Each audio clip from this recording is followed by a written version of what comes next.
생일날 케이크 앞에서 환하게 웃으며 촛불을 끄는 사람들을 보면서 혹시 이런 의문이 든 적 있나요? 저 사람은 진심으로 기뻐서 웃는 걸까? 아니면 그저 상황에 맞춰 웃음을 지어 보이는 걸까요? 실제로 우리 주변을 둘러보면 생일이 다가와도 전혀 신경 쓰지 않고 마치 아무것도 아닌 평범한 월요일이나 수요일처럼 그냥 지나쳐 보내는 사람들이 생각보다 정말 많거든요. 화려한 파티도 없고 달콤한 케이크도 없고 SNS에 자랑할 만한 사진 한 장 남기지 않는 그들의 모습 뒤에는 우리가 미처 눈치채지 못한 진짜 이유가 숨어 있습니다.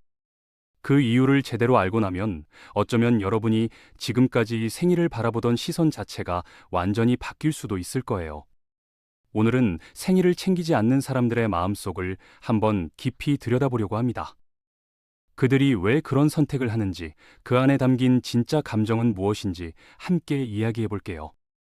본격적으로 들어가기 전에 먼저 짚고 넘어갈 게 있어요. 생일을 챙기지 않는다고 해서 모든 사람이 똑같은 마음을 가진 건 절대 아니라는 겁니다. 누군가는 매년 되풀이되는 행사 자체에 진심으로 지쳤을 수도 있고, 또 다른 누군가는 한 살 더 먹는다는 현실이 주는 두려움에서 도망치고 싶은 거일 수도 있어요. 그리고 어떤 이들은 축하받는다는 개념 자체를 거부하는 자기만의 생각을 품고 있을 수도 있죠. 그러니까 지금부터 할 이야기는 생일을 챙기는 게 옳다 그르다를 따지려는 게 아니라 그 선택 뒤에 가려져 있던 사람들의 진짜 속마음을 이해해 보자는 겁니다. 첫 번째로 만나볼 사람들은 반복되는 행사에 완전히 지쳐버린 사람들이에요. 사실 이 부분은 정말 많은 사람들이 공감할 거예요. 어렸을 때를 떠올려 보면 생일은 정말 특별한 날이었잖아요. 아침에 눈 뜨자마자 가슴이 두근거리고 친구들한테 자랑하고 싶고 포장된 선물 상자를 열 때의 그 설렘이라니요. 하지만 20번, 30번, 40번째 생일을 맞이하다 보면 어느 순간부터 이런 생각이 고개를 들기 시작합니다. 올해도 작년이랑 똑같네. 내년도 비슷하겠지. 심리학 연구에서는 이런 현상을 쾌락 적응이라고 불러요. 같은 종류의 자극이 계속 반복되면 우리 뇌가 점점 반응을 잃어가는 거거든요. 처음 먹어본 초콜릿 케이크는 감동적이지만 100번째 초콜릿 케이크는 그냥 달콤한 음식일 뿐이죠.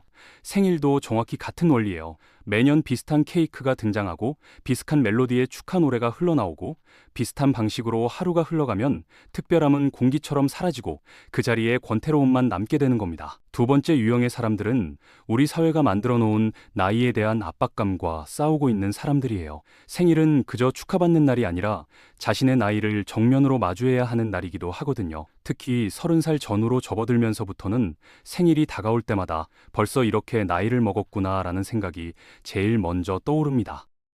결혼은 언제 할 건지, 내 집 마련은 했는지, 회사에서 자리는 올라갔는지, 은행 통장에 모인 돈은 충분한지 자연스럽게 점검하게 되죠. 생일은 어느새 자기 평가의 날로 변해버리고 대부분의 경우 그 평가 결과는 기대에 미치지 못해요. 심리학자들은 이런 현상을 사회적 시간표 압력이라고 설명하는데, 특정한 나이가 되면 반드시 특정한 것들을 이루어야 한다는 보이지 않는 사회의 기대가 생일을 무거운 짐으로 만드는 겁니다. 그래서 어떤 사람들은 차라리 생일을 조용히 흘려보내면서 그 불편한 감정들을 애써 외면하려고 하는 거예요. 세 번째 그룹은 좀 더 특이한 케이스인데, 이들은 생일이라는 개념 자체를 근본적으로 의심하는 사람들이에요. 왜 지구가 태양 둘레를 한 바퀴 돌았다는 이유만으로 축하를 받아야 하지? 라고 진지하게 질문을 던지는 사람들이죠. 이들에게 생일은 그저 인간이 편의상 만들어낸 인위적인 경계일 뿐입니다. 철학적으로 보면 원래 아무 의미도 없는 것에 사람들이 억지로 의미를 붙이는 행위라고 할 수 있어요. 한번 생각해 보세요. 2월 3일에 태어난 사람과 12월 30일에 태어난 사람은 실제로는 며칠밖에 차이가 안 나는데, 한 명은 한 살이 더 많고 한 명은 한 살이 더 어린 것으로 계산되잖아요. 이게 얼마나 이상하고 비논리적인 방식인가요? 이 세 번째 유형의 사람들에게 생일은 캘린더에 찍힌 숫자에 불과할 뿐, 특별히 기뻐해야 할 이유도 없고 슬퍼해야 할 이유도 없는 그냥 평범한 날입니다. 그들은 1년 중 딱 하루만 특별하게 여기는 것보다 삶의 매 순간순간을 의미 있게 채워가는 게 훨씬 더 가치 있다고 생각해요. 마지막으로 만나볼 사람들이 바로 이 질문에 대한 답을 보여줍니다. 이들은 생일을 무시하지도 않고 과하게 집착하지도 않아요. 그들은 생일이라는 날을 있는 그대로 받아들이되 자신에게 진짜 필요한 방식으로 의미를 부여하는 사람들이거든요. 어떤 이는 조용히 혼자만의 시간을 가지면서 지난 1년을 돌아보고 앞으로의 계획을 정리하는 시간으로 활용합니다. 또 다른 누군가는 진심으로 소중한 사람 한두 명과 깊이 있는 대화를 나누면서 관계를 더 단단하게 만드는 계기로 삼죠. 중요한 건 형식이 아니라 그 안에 담긴 진심이에요. 이들은 사회가 요구하는 방식대로 생일을 보내지 않아도 된다는 걸 알고 있고, 동시에 자신이 원한다면 그 어떤 방식으로든 생일을 의미 있게 만들 수 있다는 것도 이해하고 있습니다.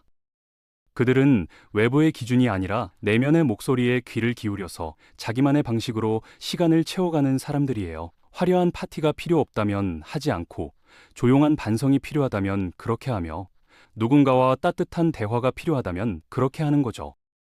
남들의 시선과 기대에서 자유로워지는 동시에 자신에게 진정으로 필요한 것이 무엇인지 아는 것, 그게 바로 이들이 보여주는 삶의 태도입니다. 여러분은 어떤 타입인가요? 생일이 다가오면 들뜬 마음으로 준비하는 쪽인가요? 아니면 별다른 감흥 없이 그냥 하루를 흘려보내는 쪽인가요? 사실 어떤 방식이 더 낫다고 말할 수는 없어요. 중요한 건 우리가 생일을 대하는 태도 속에 우리 자신의 과거 경험, 현재 상태, 내면의 욕구가 고스란히 드러난다는 사실을 깨닫는 거예요. 누군가에게 생일은 반복되는 행사에 대한 피로의 표현이고, 다른 누군가에게는 나이 들에 대한 두려움을 회피하는 방법이며, 또 다른 이에게는 자기만의 철학을 실천하는 선택이고, 마지막으로 어떤 이에게는 자신에게 필요한 것을 스스로 채워가는 성숙한 과정일 테니까요. 그리고 한 가지 더 알아두면 좋을 사실이 있어요. 생일을 평범한 날처럼 보내는 사람들은 대체로 인생의 다른 부분에서도 비슷한 패턴을 보인다는 거예요. 그들은 겉모습보다 내용을 더 중요하게 생각하고, 다른 사람들의 평가보다 자신의 진짜 마음을 우선시하며, 사회가 만들어 놓은 기준보다 자기 자신만의 잣대로 삶을 살아가는 경우가 많습니다. 물론 그렇다고 해서 그들이 외로움을 느끼지 않는다는 뜻은 아니에요. 그들도 결국 사람이니까 가끔씩은 누군가의 따뜻한 관심이나 진심 어린 말 한마디가 간절할 때가 있죠. 하지만 그들은 특정한 하루에만 행복을 몰아넣는 대신 평범해 보이는 일상 속에서도 충분히 의미를 발견하는 법을 터득한 사람들입니다. 어쩌면 그게 진짜 행복을 오래 유지하는 비결일지도 모르겠어요. 결국 이 모든 이야기가 우리에게 던지는 질문은 이거예요. 당신은 정해진 특별한 날에만 기쁨을 느끼는 사람인가요? 아니면 평범한 하루하루 속에서도 기쁨을 발견할 줄 아는 사람인가요? 생일 케이크 위의 촛불이 당신을 행복하게 만드나요? 아니면 아침에 마시는 따뜻한 차 한 잔에서도 충분한 감사를 느끼나요? 정답 같은 건 애초에 없습니다. 다만 우리가 어떤 방식을 선택하든 그 선택 안에는 우리 각자의 이야기와 이유가 담겨 있다는 것, 그리고 그 모든 방식이 존중받을 자격이 있다는 것만은 확실해요. 생일을 성대하게 축하하든 조용히 넘기든 그건 모두 여러분이 지금까지 살아온 방식과 앞으로 살아갈 방향을 보여주는 신호니까요.